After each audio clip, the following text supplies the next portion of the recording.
मुंबईमध्ये जिल्हाधिकाऱ्यांच्या माध्यमातून ठिकठिकाणी फ्लॅश मॉबचं आयोजन करण्यात आलंय। आज मरीन ड्राईव्ह जवळ फ्लॅश मॉबद्वारे मतदान जनजागृती करण्यात आली। यावेळी जिल्हाधिकारी शिवाजी जोंधळेही उपस्थित होते। तरुण तरुणींनी एकत्र येत या फ्लॅश मॉबच्या माध्यमातून मुंबईमध्ये मतदानाचा टक्का वाढावा यासाठी आवाहन केलं।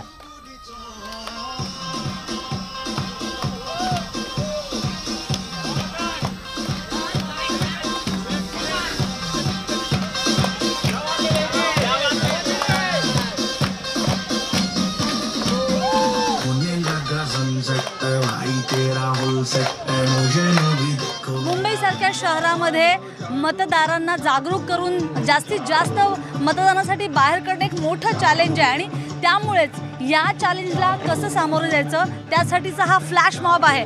आपण मरीन ड्राईव्हवरची ही दृश्य बघतो। याआधी दादर आणि त्याचबरोबर परेल भागामध्ये अशा पद्धतीनं फ्लॅश मॉब करण्यात आला आहे, जेणेकरून लोकांना मतदानासाठी बाहेर कसं काढता येईल किंवा त्यांना मतदान करा आणि त्यांच्या अगदी मनाच्या कुठल्या तरी कोपऱ्यापर्यंत पोहोचता येईल की जा आणि मतदान करा। यासाठी आपण पाहतो मरीन ड्राईव्हवर साधारणतः ही कल्पना आहे खरंच चांगली, पण खरंच मतदारांना बाहेर काढणं पॉसिबल आहे अशा फ्लॅश मॉबच्या मदतीनं। मुंबईचा जर आपण इतिहास बघितला तर पूर्वीच्या काळी 30% मतदान होत होतं। 2009च्या लोकसभा निवडणुकीमध्ये ते 43% गेलं। 2014च्या लोकसभा निवडणुकीत ते प्रमाण 53% गेलं। आणि आपण जर बघितलं तर देशाची आर्थिक राजधानी परंतु मुंबईच्या इतिहासात कमी मतदान होत असतं, परंतु मागच्या लगातार 2 लोकसभेच्या आम्ही प्रचार आणि प्रसिद्धीच्या माध्यमातून हे टक्केवारी वाढवण्याचा प्रयत्न केलेला आहे।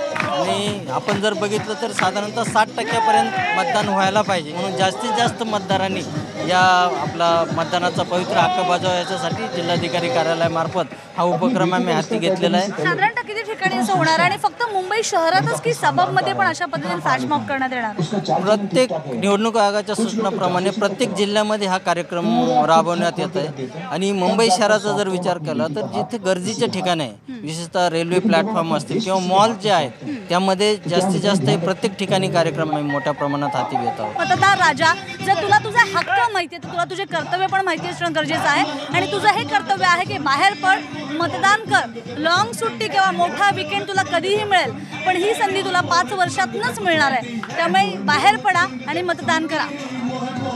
Video journalist Ramesh